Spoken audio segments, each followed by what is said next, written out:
Konon, ada semacam perjanjian antara Sabdo Palon sebagai pamomong atau danyang gaib di tanah Jawa dengan Syekh Subakir sebagai seorang ulama besar yang telah menumbal tanah Jawa dari pengaruh negatif makhluk halus saat awal penyebaran ajaran Islam di Nusantara.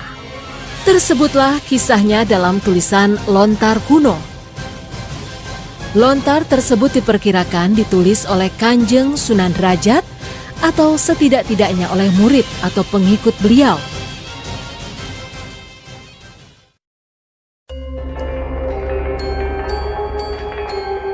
Kisah ini diawali dengan adanya persidangan di Istana Kesultanan Turki Utsmania di Istanbul yang dipimpin langsung oleh Sultan Muhammad ke-1.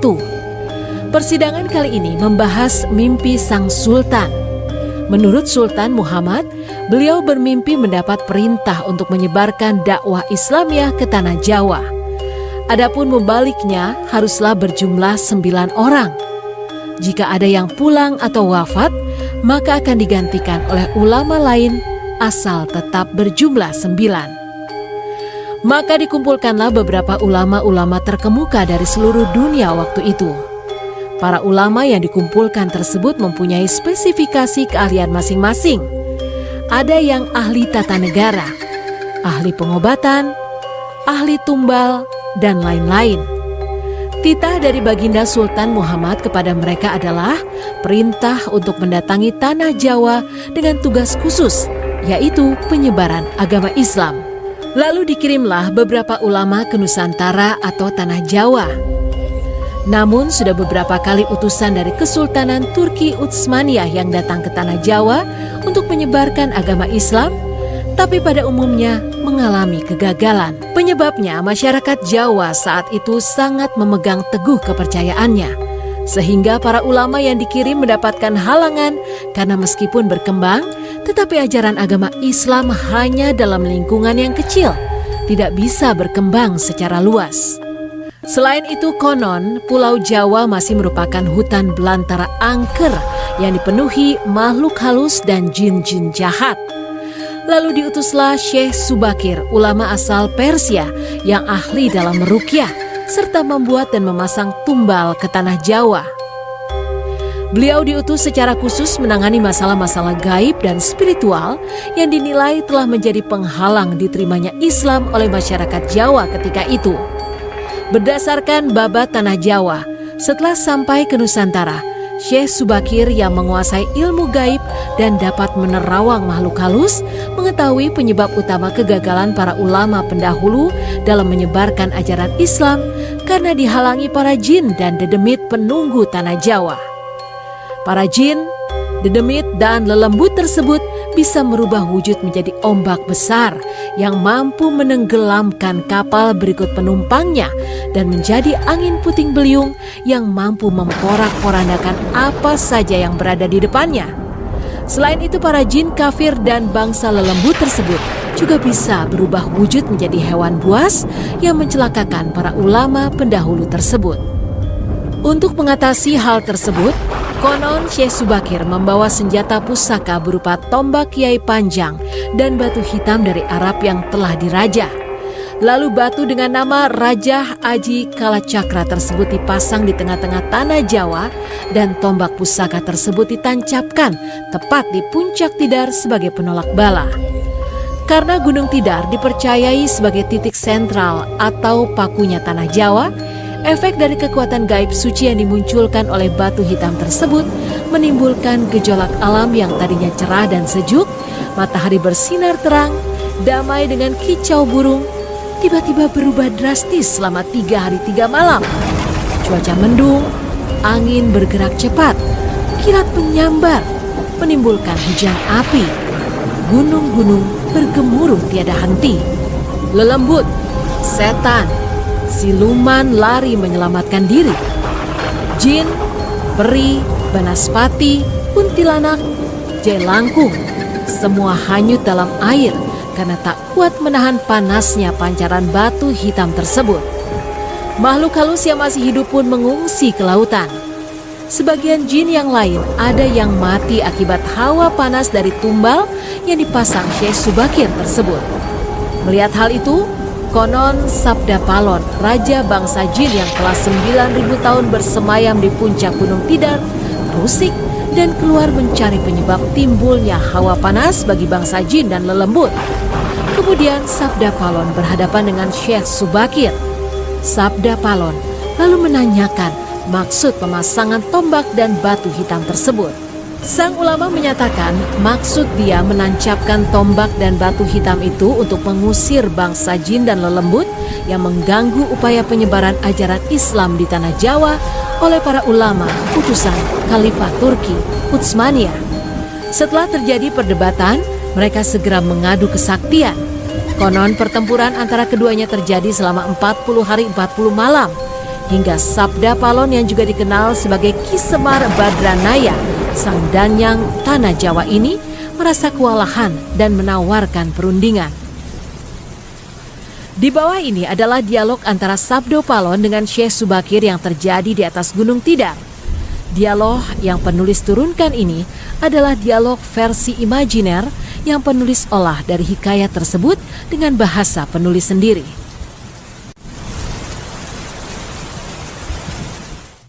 Syekh Subakir berkata, "Ki Sanak, siapakah Ki Sanak ini? Tolong jelaskan."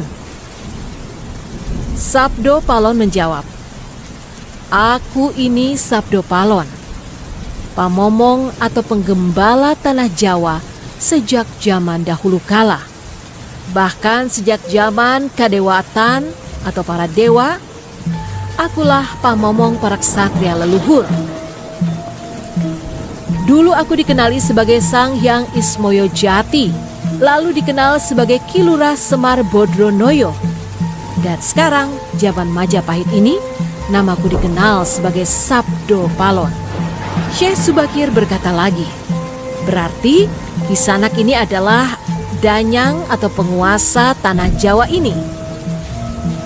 "Perkenalkan Ki Sanak, namaku adalah Syekh Subakir, berasal dari tanah Syam Persia."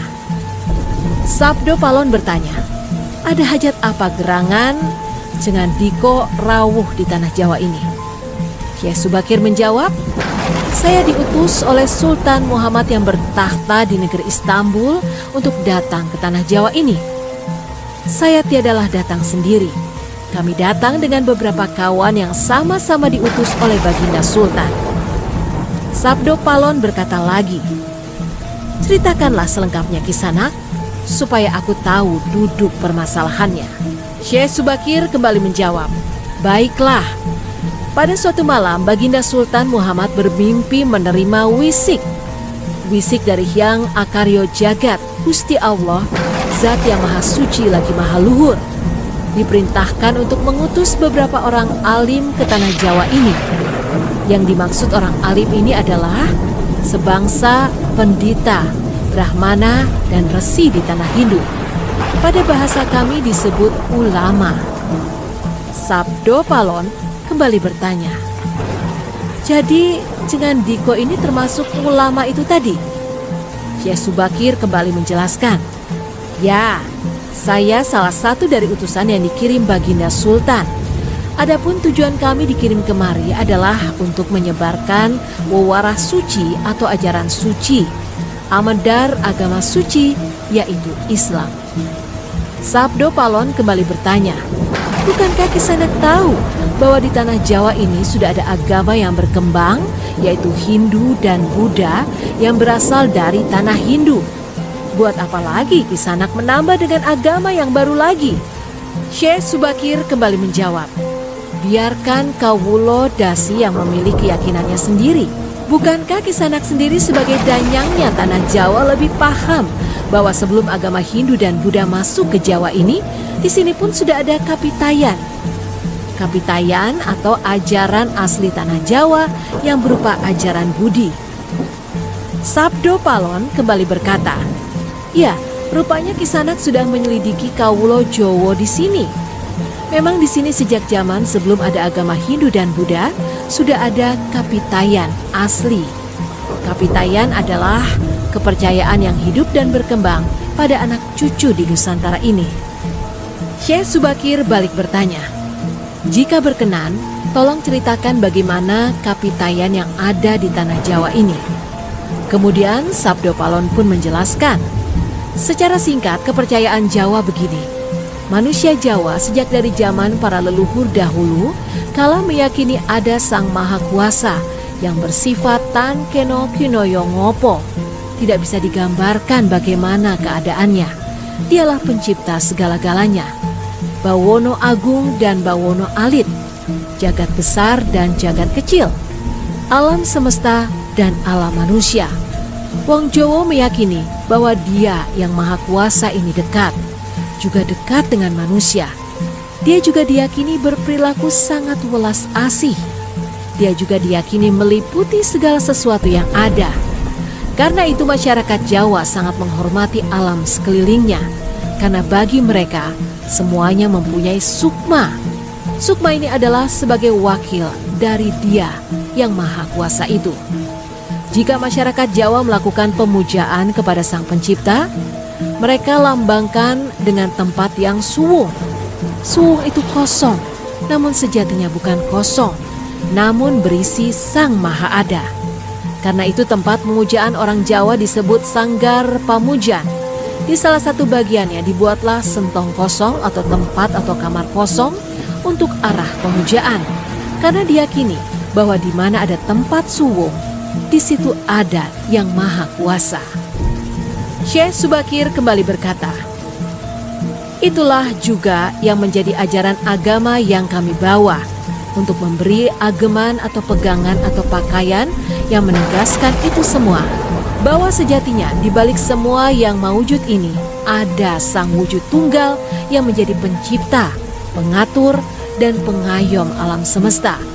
Wujud Tunggal ini dalam bahasa Arab disebut Al-Ahad. Dia maha dekat kepada manusia, bahkan lebih dekat. Dia daripada urat leher manusianya sendiri. Ajaran agama kami menekankan budi pekerti yang agung, yaitu menebarkan welas asih kepada alam gumebyar, kepada sesama titah atau makhluk. Lihatlah Sang Danyang, betapa sudah rusaknya tatanan masyarakat Majapahit sekarang. Bekas-bekas perang saudara masih membara, rakyat kelaparan, perampokan dan penindasan ada di mana-mana. Ini harus diperbaharui budi pekertinya. Sabdo Palon kembali menjawab, aku juga sedih sebenarnya memikirkan rakyatku. Tatanan sudah berubah. Para pejabat negara sudah lupa akan dharmanya.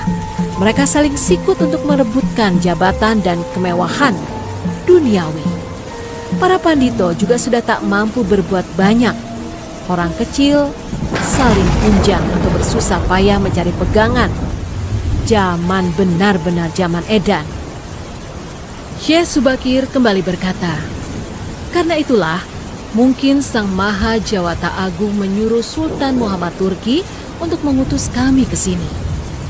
Jadi wahai Sang Danyang Tanah Jawa, izinkanlah kami menebarkan wewarah suci ini di wewengkon atau wilayah kekuasaanmu ini.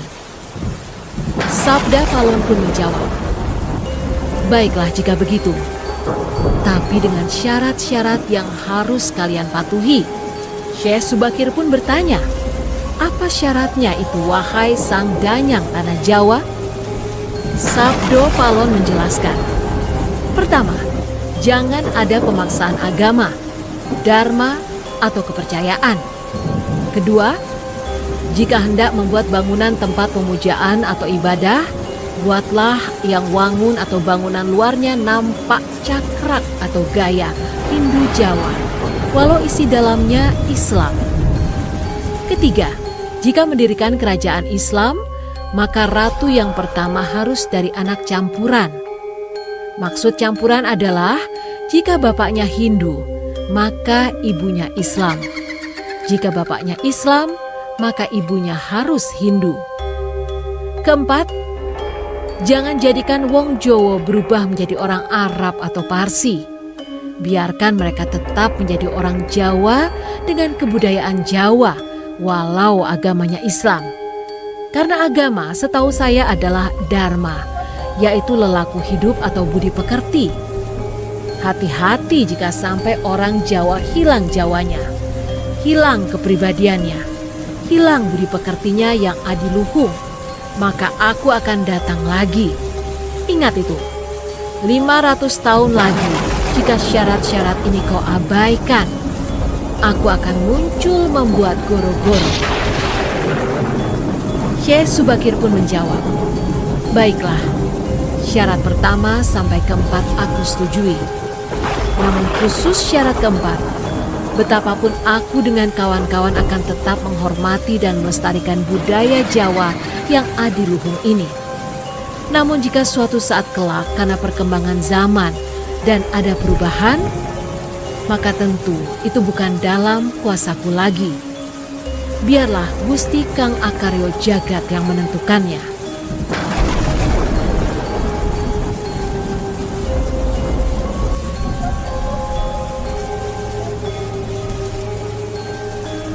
Karena keberhasilannya menumbal tanah Jawa, lalu penyebaran Islam oleh Wali Songo periode pertama menjadi lancar, nama Syekh Subakir lalu menjadi sangat terkenal dan dikagumi di kalangan para pendekar, penganut ilmu gaib dan kanuragan, bangsawan, serta masyarakat di tanah Jawa ketika itu. Sehingga mereka terkesan mendewakan sang ulama asal Persia tersebut. Akhirnya, untuk melepaskan kefanatikan masyarakat terhadap Syekh Subakir dan untuk menjaga akidah umat Islam, maka pada tahun 1462 Masehi, Syekh Subakir pulang ke Persia, Iran. Itulah perjanjian yang terjadi antara Syekh Subakir dan Sabdo Palon. Video ini jangan kita telan mentah-mentah. Akan tetapi akan ada hikmah dan pesan yang dapat kita ambil dari dialog tersebut. Bahwa penyebaran agama Islam tidak pernah dilakukan dengan paksaan di tanah Jawa, serta tidak menghilangkan adat dan kebudayaan yang telah ada dan dijalankan oleh masyarakat Jawa, asal tidak bertentangan dengan agama.